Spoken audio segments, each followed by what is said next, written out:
Hi everyone, it's Rachel back with the Shades of Orange, and today I'm here to do another recommendation video. This time I'm focusing it on true crime, which is a genre I've really been enjoying again these last few years. And so I have some great books to recommend. This, I believe, is my third time doing a video on the topic, so I'm going to link the other videos down below if you want even more recommendations, because I'm not going to have any repeats here. And you're definitely going to see a certain focus, I think, within this video, that I do prefer more modern true crime and definitely ones that have a memoir element to them. But if that is what you're into, if you're looking for new true crime books to read, if you are a true crime junkie like myself, hopefully you stick around and find something new to read. All that being said, let's get started. First up, we have Victim F, and this is a story that's told over dual perspectives. We follow a girlfriend and boyfriend who, right at the beginning of the story, and this is not a spoiler, it is right on the back of the book, and it's only the setup for the story, you find out that they wake up one morning to find men surrounding them in their bed, and they're all dressed in wetsuits. They proceed to kidnap the woman, and then the man has to figure out what to do. He is warned not to go to the police, so at first he follows that advice. Eventually he does break down and goes to seek help. However, they are not convinced that he is innocent. They actually think that he is behind the disappearance of his girlfriend and see him as the major target. Now, this is the part that will not actually be a spoiler because you are reading the book from the perspective of these two survivors. The girlfriend and the boyfriend are the ones telling their own story. But you find out that the girl was able to survive and actually is eventually let go from the people that kidnapped her. However, from there, the story turns even crazier because the police then target her and treat her as a real-life Gone Girl, which, if you're familiar with Gillian Flynn's book, you'll know what I'm referencing. But within there, this is a story that is just incredibly insane because it really shows how the police just did not believe them and not see them as victims, but instead really saw them as perpetrators and trying to pull a fast one on law enforcement. And this story was just so crazy that I'll admit I had to stop reading it at several points and just spend a lot of time on Google trying to figure out whether or not this was real, whether or not this was a farce, whether or not people generally believe that this story actually happened as the author said that it did. And for the most part, it seems like the internet is backing up these people and really are criticizing the police as just a misconduct, how they handled the whole case. And apparently this is all how it went down. So if that is the case, this story is incredible. It is banana pants crazy, easily one of the most larger than life true crime books that I have ever read. This one also will appeal to those of you that don't really prefer murder stories, especially those involving serial killers.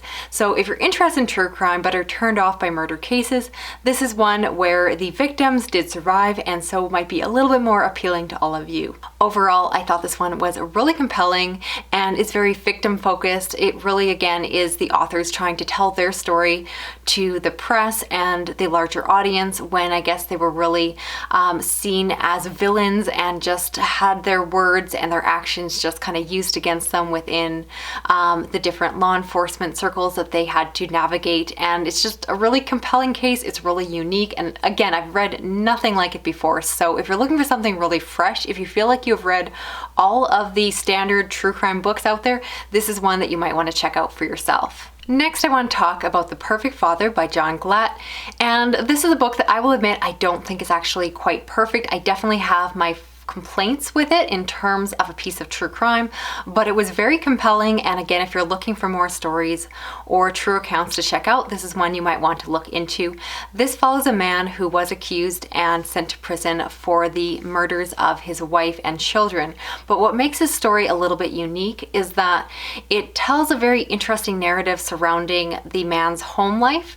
And my complaint with this book is that it possibly paints the victims as a little bit complicit in the crime. You find out that the wife was supposedly a bit of a nag, for lack of a better word, and she was very controlling, and the story, or at least the larger narrative surrounding this case, is always implied that the man was kind of pushed to the breaking point from the perspective of a nagging wife, and it caused him to go and lash out. So this book is kind of framed in a very uncomfortable way, and I don't completely love it, but I gotta admit I kept reading and I kept going. So I really do have to acknowledge that I don't think this book is perfect perfect or even the best example of true crime that I typically prefer, but it was a really interesting case. And once they got into the nitty-gritty details, and the book later on became a little bit better in terms of focusing on the victims, that no matter what a person does, they do not deserve to be murdered or even abused or hurt or any kind of violent act from their partner.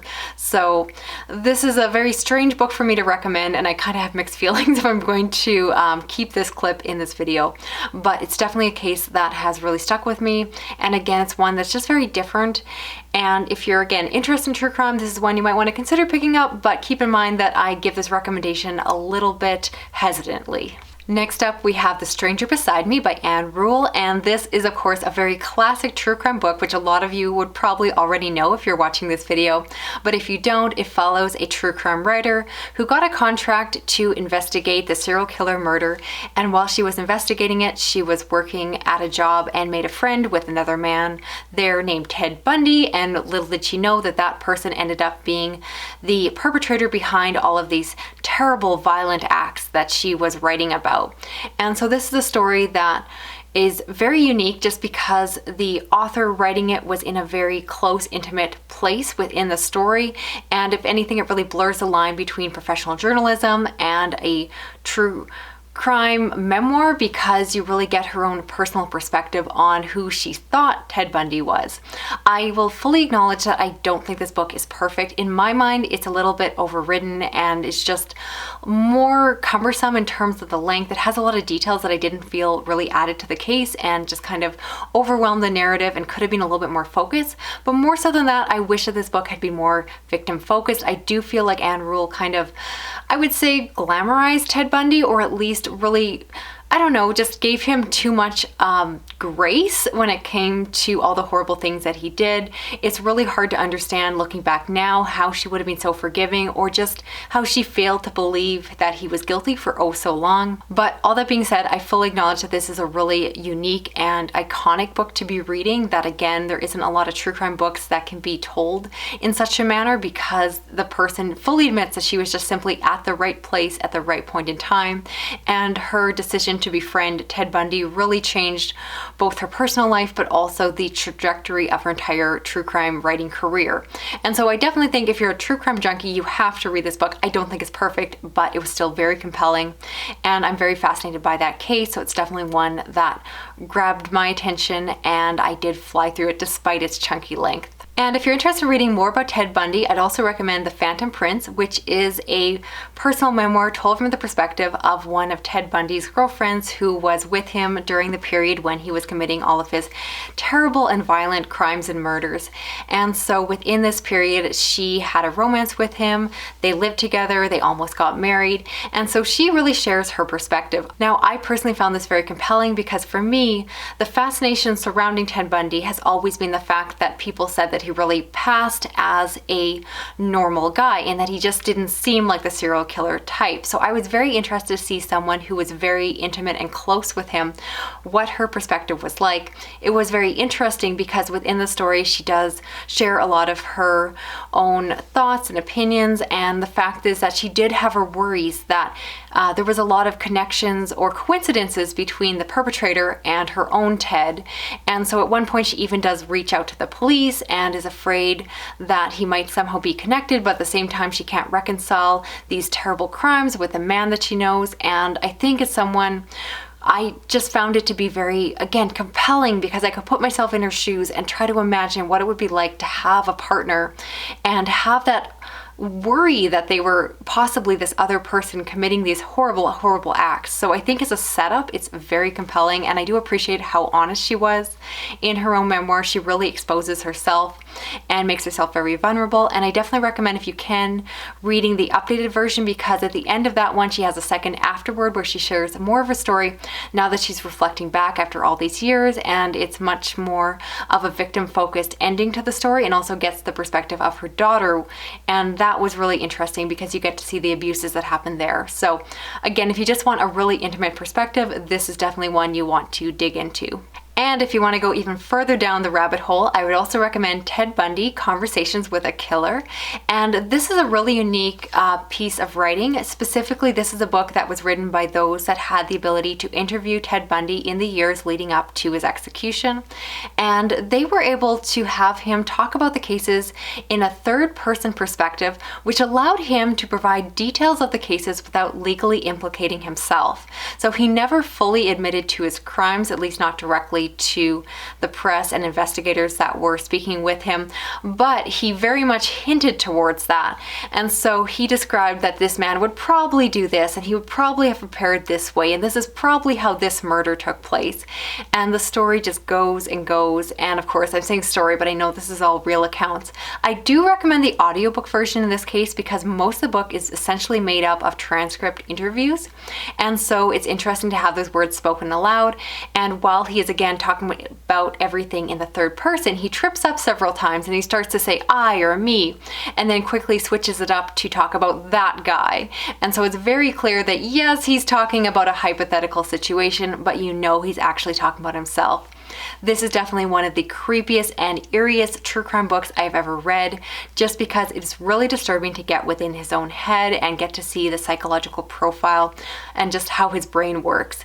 So if you're interested in criminology and the psychological profile of a serial killer, I think this one is definitely one you want to check out, but huge content warnings. It definitely is disturbing, and yeah, it was really bothersome to read, but at the same time I could not stop reading.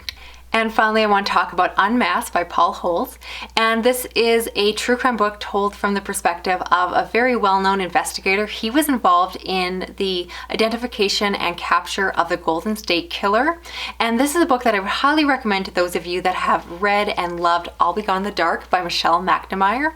And this one, again, is going to most appeal to those of you that have read that book. So if you haven't read it, I would recommend going and reading this one first and then continuing on to Unmasked, just because it is going to kind of spoil the case and give away details that would make more sense if you know the full lead up. I will say that this book is very short, it's very tightly written, and the main focus is the Golden State Killer, but then the author also focuses on other cold cases along the way that really shaped his career. I found the other cases to be interesting, but they're kind of side notes along the way.